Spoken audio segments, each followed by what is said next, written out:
Welcome to Taming the High Cost of College. This episode is going to be all about helping your student choose a major and career. You have kids, they grow up, and before you know it, it's time to plan for college. Where do you start? How much is it going to cost? Will you qualify for financial aid? Should you be looking into scholarships? When will you be able to retire? What about student loans? The list of questions is never ending. The good news is, all the answers are right here. Welcome to the Taming the High Cost of College podcast. Here is your host, certified financial planner, Brad Baldridge. Hello, and welcome to Taming the High Cost of College. I'm your host, Brad Baldridge. As mentioned, today is all about choosing majors. Now, many families struggle with choosing majors. Sometimes undecided is where we end up. Sometimes we have a clear path, and sometimes we don't. So in this podcast, Chuck and I are going to get deeply involved in how to choose a major, what to do if you can't decide on a major, and how that impacts the overall college process. So we have a lot of great information. Let's go ahead and jump into the discussion. All right, we're back. This time we're going to be talking about how to choose a major. And of course, we're on the line here with Chuck. Welcome back, Chuck. Thanks, Brad. It's always great to chat with you. All right. Today we want to talk about how to choose a major or career.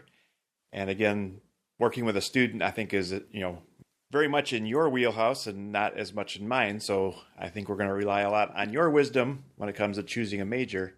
I kind of see the impact of trying to choose a major and how it potentially impacts the overall college planning and the finances and some of that. And I'll comment on that as well. But let's start with some of the very basics. I think, how many students do you think out there go off to college with a good, solid, this is my major, and how many of them go off with maybe this, maybe that, I can't quite figure it out?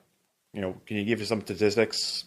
I would probably say with the students that I've worked with in my time working both in admissions and in higher education, I'd say a third of students are dead set on a major. They're like, this is what I'm going to do. This is my reasoning. I've been doing these types of preparations to go into this program, da-da-da-da-da.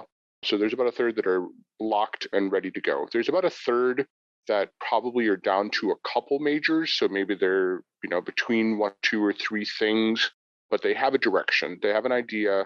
They kind of have a sense as to which way they're going. And then a third is completely, I wouldn't say clueless, but I would say they're very open to explore what possibilities await them at a college. Right. I would say they're the same thing. I would say something like 50-50, where, again, choosing a college or a career path because they have got a major, and again, it might be a broad, or it might be like healthcare, but they're not sure exactly which healthcare. But so they're looking for that type of college. And then we've got the other half where parents are saying, well, my student is really undecided and struggling and not coming up with a hard and fast rule. An interesting observation I have around that is some parents are very lenient and are fine with the idea that their student is undecided. And other parents, are very unhappy about that, or they're stressed about it, and they're pushing the student to make some decisions. And I think it really boils down in some cases as to how the parent did it. So a parent that struggled and was undecided can be pretty forgiving, I think. But a parent that locked in when they were a sophomore and said, I'm going to be an engineer when I grow up, or a doctor when I grow up, and they've always known their direction, I think they have a hard time emoting and dealing with a student, one of their children saying, I don't really know what I want to do. It's like, well, just pick something and go. How hard can it be? I see a lot of frustration around that. And I guess, first of all, what's your opinion about going to college undecided? Is that okay? Well, I was going to say, to your point of parents being frustrated, I am usually the one that people call when the parents say to me, I already knew what I wanted. So when I was in high school, I was going to be a nurse. I went off. I got my nursing degree. I'm currently a nurse. I love it. My child has no idea what they're doing, and I'm frustrated because I can't help them. So those are the families that end up calling me because they don't know how to help their kid that way. But as far as going off to college undecided, there are some great schools out there that work really well with undecided students, and they help students explore various majors and programs. And this really works because for many colleges, a student doesn't have to officially declare their major until the end of the sophomore year for many programs. There are some programs that you have to declare at the end of freshman year, but for a large amount of colleges, you don't have to write down, hardcore, sign your name to a major until the end of the sophomore year. And even then, there are times that you can change. So, no, going off to college undecided isn't the end of the world. For many of these students, they're still young. They're still trying to figure out who they are, what's important to them, what are their values, what are their passions. And that may take a year or a year and a half of college for them to kind of go, aha, I think I have an idea of what I would like to do. Right. And I think you alluded to a key ingredient there, though, is if they're going to be undecided, you want to potentially favor colleges that have undecided as a skill of theirs or a specialty of theirs. Some colleges, I think, because they are familiar with undecided and that's a thing they do, they work hard to make sure that, you're not taking a bunch of credits your freshman year that ultimately will be lost if you change majors. And I think other colleges, you change majors and move around too much, you are going to pay that penalty because that's not their thing. Right. And of course, we right now are talking about a broad undecided student. So in other words, all the cards are available to them, but there are also undecided within certain categories. So you could have a student who knows they're interested in engineering, but they don't know what type of engineering. So they could go undecided into a college of engineering, and that is still a pathway as well. Or if they're thinking of business, but they don't know what sub area of business they would like to focus in, they can go undecided to a business college and then take their first year to explore the various programs within the business college. But what we were originally talking about is a kid who's complete blank slate, doesn't know what the heck they're doing. Right, for sure. And again, and we've got some of the, I have one of my children is undecided still, and he's a junior, and that's okay so far.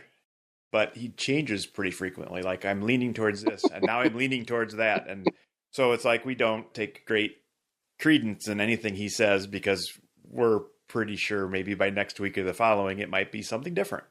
Well, I mean, Brad, did you know at age 18 that you were going to be doing what you are doing now? No, for sure I didn't know. And we'll talk about that idea in a second, which is career changes and that type of thing. But no, I had no idea I was going to do this. There is no major to do this. I actually have an engineering degree and, worked in the corporate world for a few years and said, I've had enough of this, and kind of changed gears and went into financial planning.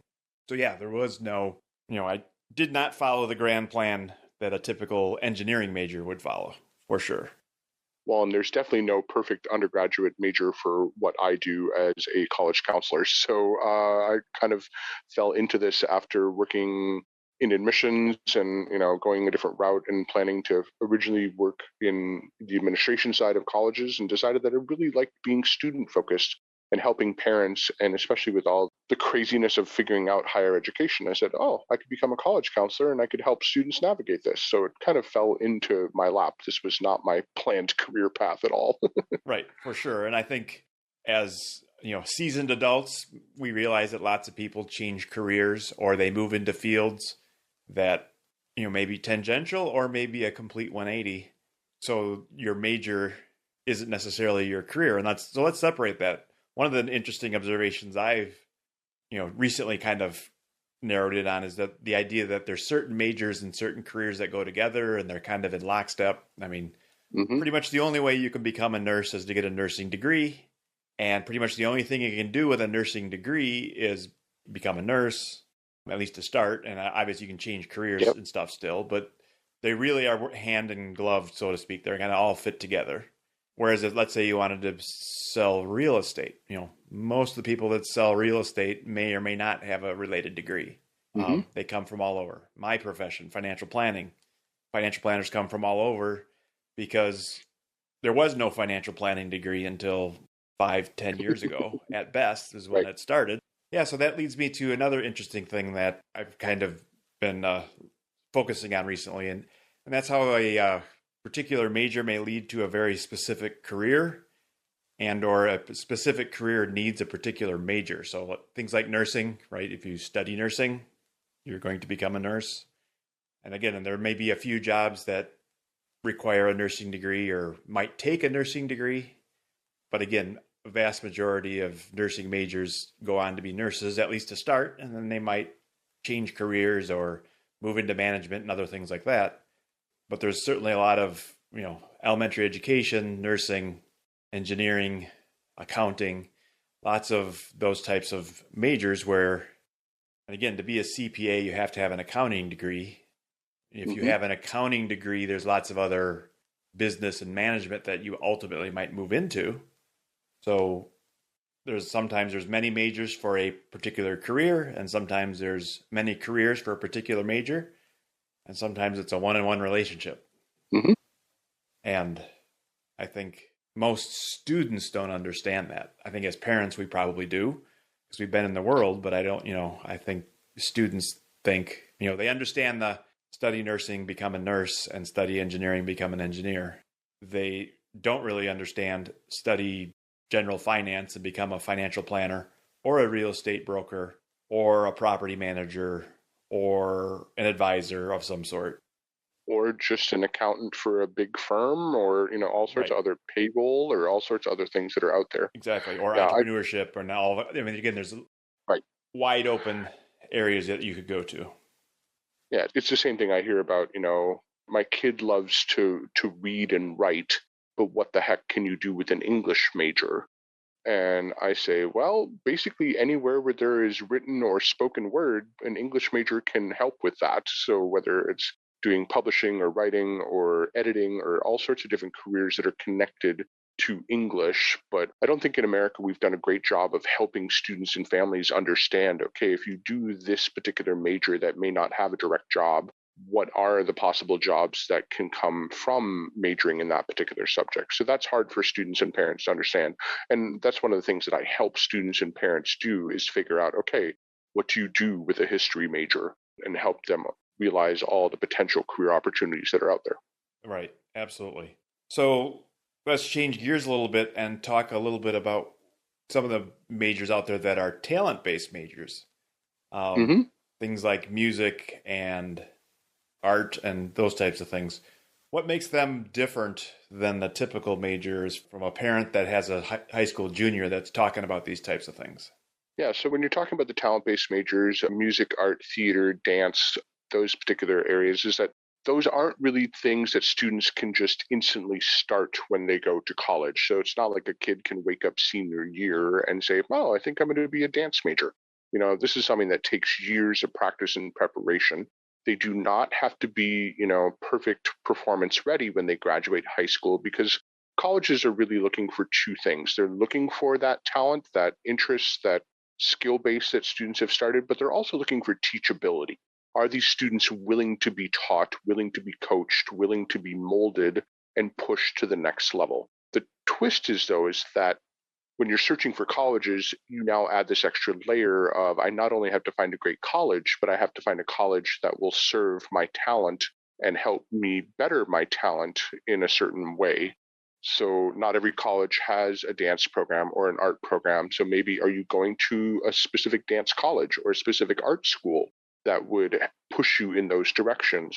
Or do you want to pair it with something else? So you need to go to a college that has both a great art program as well as, geology, if you wanted to do something outdoors, whatever. So the talent-based majors take a bit more preparation. Also, most of them require either an audition or a portfolio or an interview, something where you're not only being assessed for your academics, like every other kid applying to college, but you are being assessed on your talent as well. So that can add an extra layer of sophistication to the college search. Right, absolutely. So you're going to have to demonstrate basic skills in your instrument if you're a musician, or you're going to show up for some sort of audition and do some dance in front of, who would judge that? Typically faculty? Probably the dance faculty? Yeah, so for some colleges, there's a preliminary type screen that may be done by faculty and or someone in the admissions office. But the final audition is almost always done by faculty, because they are the ones that are going to be teaching the student. And so they want to see, okay, is this someone that I think I can work with? Yes. So another anecdotal story, I had a family where the student was a trumpet player, and he really wanted to learn jazz trumpet. So one of his search criteria in choosing a major and a college was, I need to find a college that will support jazz trumpet. He didn't really want to study jazz trumpet under a classically trained instructor. So he wanted someone that was in the community and perhaps was, enjoyed jazz enough that maybe that instructor was, already on the jazz scene on Friday night and could introduce him around and get him involved into the community. Yeah, and that's what's great also about the talent-based programs is that you don't have to do a full major. If engineering is your passion and you want to keep playing in jazz band, there are plenty of colleges out there that allow students to do that. So you can kind of have your cake and eat it too. You can, one of my favorite students of all time was a person who was biology and flute performance. So she really loved playing the flute, but she also loved biology. And she's now a doctor, but uses actually some of the music training that she's had in her work as a doctor. So she was able to continue playing in the symphony in college and taking flute lessons while preparing to go to med school. And that made her an interesting med school candidate because she could talk about the connection between the body and music in her med school application. Right. I guess speaking of med school, we do have those careers that require the grad degrees. So let's talk a little bit about that. I think a lot of people say, I'm going to go to this college because, they have a great physician assistance program. So I'm going to go there for my undergrad. And I think people are surprised to understand that you're not necessarily going to get into the physician assistant program by attending their undergrad. It might give you a little bit of a boost, but it's not an automatic, again, unless you understand the direct admit system. But it's another challenge that families need to deal with. Yeah, absolutely. There is the direct program where you are applying as a high schooler, essentially to say, I'm interested in your undergraduate program and your grad program simultaneously. So it's basically holding a spot for you in the grad program. These can be very intense in their admissions criteria and extremely selective. But there are also some assured admittance programs where if you get through the freshman year at college, they will hold a spot for you in grad school, and those are a little bit less intense. But I'll give you one favorite fact of mine. Harvard Medical School, very few of their students actually come directly from Harvard undergrad. They typically have students from well over 100 different colleges that they accept into their medical school every year. So you do not have to go to Harvard for undergrad in order to get a spot in their med school. And that's true for all of the medical colleges across the country. They are recruiting students far and wide for their medical programs. They are not just looking at their undergrad. Right, absolutely. And the flip side of that is especially some of the smaller colleges out there that have some grad programs where they very much favor their own undergrads, where they have a direct admit system. I think a popular direct admit might be physical therapy as an example, where you go to that school as an undergrad, you do 3 or 4 years as an undergrad, 2 or 3 or 4 years as a grad level student, and you graduate with a master's or PhD in physical therapy, and then you're off to work. Yeah, physical therapy now has moved to a doctorate degree that is recent within the last few years here, and we are now seeing these colleges promote a 3+3. So it's 3 years of undergrad, 3 years of graduate school, and you graduate with your doctorate of physical therapy and you are off and running. And that is great for students who are dedicated and committed and ready to go that direction because you typically save a year or two of schoolwork, which allows you to get into the job force earlier, which allows you to earn money earlier. So for a student who's really driven in those directions, they are great programs for students to consider.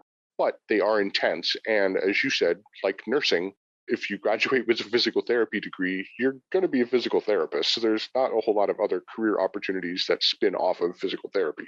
Right, exactly.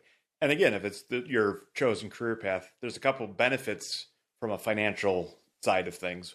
One is, if you meet all the rules, you don't have a second layer of now I have to apply to grad school and maybe I'll get in, maybe I won't. You know your exact path. And it shaves a year or two off sometimes. And why do colleges do this? Well, again, if you've got a successful grad program, a good way to leverage that grad program is to get students that also come for undergrad. So if you have a great grad level program that does PT, you can leverage that and say, well, we're only going to take a majority of the students from our undergrad programs. That way, not only do they pay us for the grad programs, but they pay us for the undergrad programs. And the colleges can be pretty selective in those programs because there is a benefit. So a lot of times the average student in those programs is a stronger student than their average student across the board. And, Yep. and again, because they may get hundreds of applicants for 25 spots or something, where they can be selective, whereas they might only get 100 applicants for 100 history major spots, which means they're going to take just about everyone. Right. So again, it's a win-win situation. It's great for the student and the family where it's a good fit, especially. And it's great for the college because they get 6 years of a strong student and good pay, et cetera, and everybody wins. Well, and it saves them money because they don't have to recruit new students to fill their grad program because they already have a crop of undergrads ready to fill those spots. So the college actually saves money with not having to go and find students to fill that grad program because they can fill them in with their own students. So yeah, but as I mentioned before, it is a hardcore commit. And for some 17-year-olds, for them to dedicate the next 6 years of their life to something is momentous. I mean, keep in mind, most teenagers can't pick what they're going to have for breakfast tomorrow. So for them to lock in the next 6 years of their life can be very daunting for some of them. Yes, for sure. And that's where, again, you want to see what happens if you want to bail out, so to speak, and, stop at undergrad or change majors, or various schools will have various opportunities. And again, looking at the plan B just so you know what's available, I think makes sense for most families. Mm-hmm. All right, so let's go back to the student that's trying to figure out what they want to be when they grow up. I know prior to hitting record, we talked a little bit about there's resources out there. One obvious resource is to work with your school. Your school counselor often works with students, and they have, and again, depending on the state you're in and their requirements, a lot of high schools now have requirements that are trying to make, here in Wisconsin, they call it college and career ready, and they're supposed to be teaching students some of the basics around career and college and alternatives to college and all the different paths that they could take as part of the high school curriculum. So can you speak to a little bit about what, software or tests, or what could students do if they wanted to learn more about what their talents or paths might be? Yeah, sure. As you said, always start with the high school. A lot of schools offer online type programs through their systems that they have available to students. So it's either called Zello or Career Cruiser. Those are available right through school websites, and counselors hopefully are promoting those with students as well. Almost all of the major college search guides that are out there, so Peterson, Princeton, College Board, all have tools on their websites on how to pick a major. So those are typically free, so students can go on there and it will ask some questions about what type of things do they like to do outside of the classroom, what type of subject areas have they enjoyed, what they want their future career to look like, those types of things. For students who are really undecided, or for students who want to do a deep dive and really analyze themselves a little bit, one that I use with students is called UScience, YOUSCIENCE.com, so UScience.com.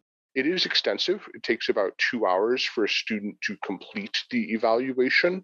But once that evaluation is complete, the student and family are given a plethora of options for possible majors, possible careers, skill-based things. It also gives them ideas as to how the student can improve their learning styles within school. So it's a really great resource, and it's very affordable for parents to get on the website. So that's uscience.com. Absolutely. But also, I always encourage students and families to think about, stop thinking about the word major, because students don't understand what the word major or minor is. I would even say, ask a student, what challenge do you want to face in the world, or what challenge do you want to work on, or problem do you want to work on in your world or in your society? Or help them think about, what do you want your possible job to feel like? Do you want to be outside? Do you want to be in an office? Do you want to work 8 to 5? Or do you want to be running around on your feet all day and working third shift? So help the student understand. Parents can really help by introducing their kids to their other fellow professionals. Go shadow someone at job over the summer. Go check out, visit your parents, bring your kids to visit your best buddy who does an interesting career, and have your kid shadow them for a couple hours. It doesn't have to be much, but kids only know their parents' jobs and not much else. So help get them some exposure as well. Right, absolutely. And I think there's another resource would be the colleges themselves as you're getting involved in healthcare. I think a classic example is healthcare is most students understand nurse, they understand doctor, and then if they've used healthcare a lot, they might be familiar with PT because they've gone to a PT because of a sports injury or something. But a lot of students don't understand the plethora of all the different techs and master's level and grad level medical professions out there, and they're inventing new ones all the time because healthcare systems are growing and we need more personnel, and not everybody can be a doctor, so they need to have some other professions. And again, the new sciences around genetics and new scanning technology. I mean, there's just a plethora of stuff out there and you can learn more about it by plugging into colleges that offer some of the majors. Yeah, even if you're not interested in the college, right? You could go to that college because they're having a nursing day and you want to learn about nursing. And even if the college isn't ultimately going to be on your list, and again, you could visit in person because it's geographically convenient. It's down the street. And again, very typical student would say, I'm not willing to go to a college that's right down the street, no matter how good it is, because I want to go somewhere else. Yep. But you can take advantage of that school down the street and learn about a major. And if you then like the major, you can say, all right, now let's go find a school that's far away that has that major. Yeah, another great way is a lot of colleges are offering online summer workshops or summer seminar type things where students can log on and explore a particular major. And so there may not be a college near you that has a program, but if you search for college summer camps, there are a plethora of opportunities online where a student can experience, okay, what does a computer programmer do? What does someone who works as a professional author or a writer do? What does someone who's a research scientist do? And those summer camps can also give students a way to kind of dip their toes in and see what it is like. And many colleges on their websites, they will say with a major, what careers have their alumni gone into. So you can pull up a certain major and then take a look at, you can go into a wide variety of careers with this major. So part of it is just getting the kids to explore. And some of them I know are reluctant, but that's when parents can kind of do it with them. And parents can also explore different careers, and maybe you'll find a new one for yourself.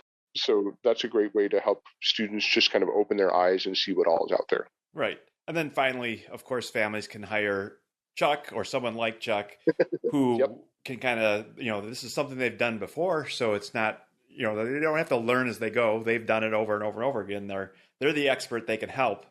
And again, if it helps you pick a better path and you avoid losing credits or you can shave a year off your college career, then it's obviously money well spent.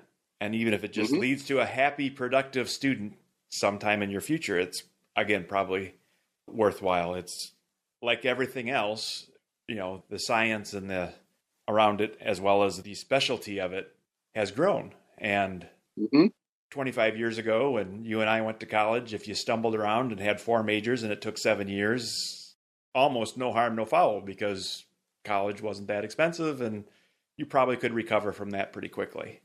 Completely different story today, where that's not the ideal path for anybody. What are your thoughts?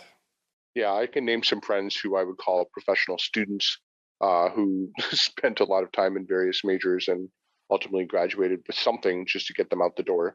But yeah, I encourage students to think about majors, but I also remind students that you can change.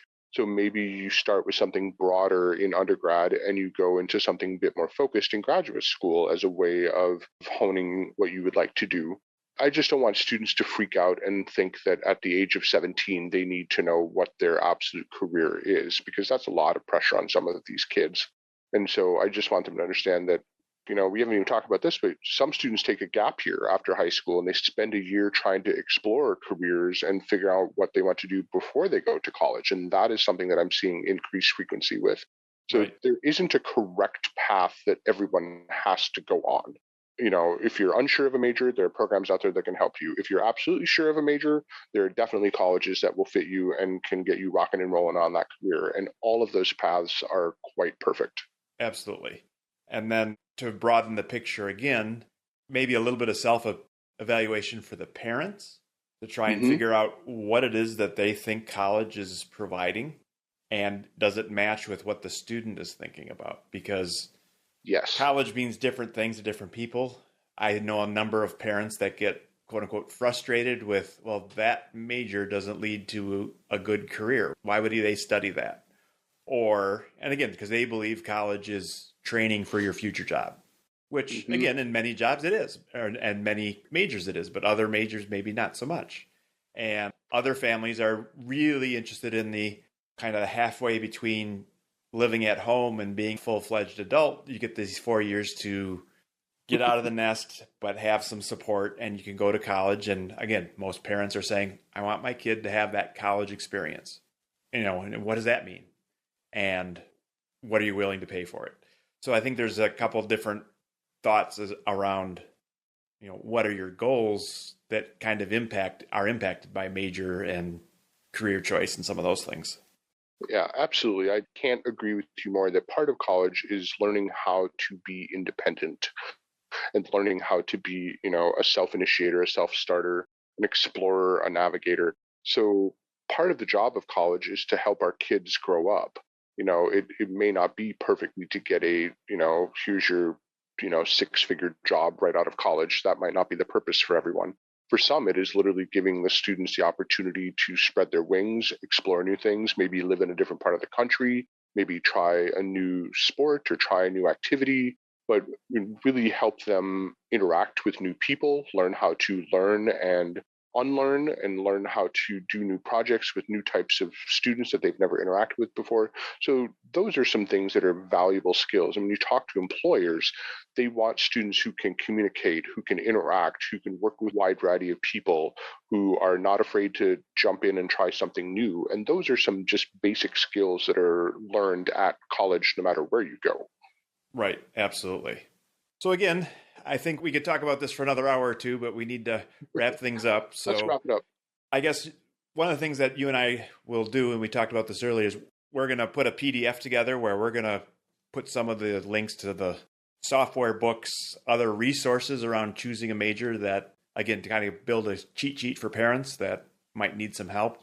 If you just come to our website, you should be able to download the PDF and sign up for our newsletter. And again, a way to kind of give you a jump start on what resources you might want or need to help with this particular situation. Any final thoughts, Chuck, before we wrap it up? No. Good luck in finding a major and hopefully finding a career that works in the long run. Yes. Sounds great. All right. So let's wrap things up. The next podcast is going to be about college research. So we're going to talk a little bit about databases and how to research colleges and what types of things you'd want to try and figure out when you are researching a college. So stay tuned, and that will be available next week. All right, that was a great discussion about choosing a major. Don't go away. We still have Brad Recommends coming up. But before we jump into that, I just want to remind you that you can get the resource by going to tamingthehighcostofcollege.com/122. And today's resource is a list of websites that help families choose majors. So if you go to the website, right below the podcast player, you can enter an email, and we'll send you a PDF with links to 5 or 6 different websites that are useful if you're struggling with choosing majors or you otherwise need some help. Also on the website, of course, is all the notes and a transcript. So if you want more information about any of the links that we've talked about, you can go to tamingthehighcostofcollege/122. If you ever have questions, please feel to reach out, send us an email, contact us through the website. So let's go ahead and jump into Brad Recommends. The latest tips, tricks, and tools you can use today. This is Brad Recommends on Taming the High Cost of College. Today on Brad Recommends, I'm going to recommend your high school as a great college resource. Now again, I don't know much about your particular high school, but I know many high schools out there are proud of the fact that they send some of their students off to college and they provide college and career resources. One obvious benefit would be the school counselor, and in some high schools you may have a dedicated college counselor as well. But again, there's people there that are going to help your student plan and prepare, figure out what they want to be when they grow up, and just be a resource available to your family. In addition, many high schools invite college reps to come on campus. So your high school student may be able to meet with reps from various colleges to learn more about a particular college. There's info nights at many high schools where they will do a financial aid night or a choosing a major night or all kinds of different information sessions that may be available. Usually there's a college section on the website for the high school where the resources may be housed. Often there's scholarships available that are very specific to your high school, so that would be available on the high school website, or perhaps there's still a drawer in the counselor's office. And of course, often these counselors will send out a newsletter with information on what's coming up, and you want to make sure that you're aware of where that newsletter is so you can plug in and stay informed. So right after you get done with this podcast, you need to go to the website of your high school and see what's available and get yourself plugged in. Maybe pop a quick email to your school counselor just to see what resources are available and maybe schedule a quick phone call or meeting. So again, plugging into your high school is a great way for families to get information and offer one-on-one help with the college process.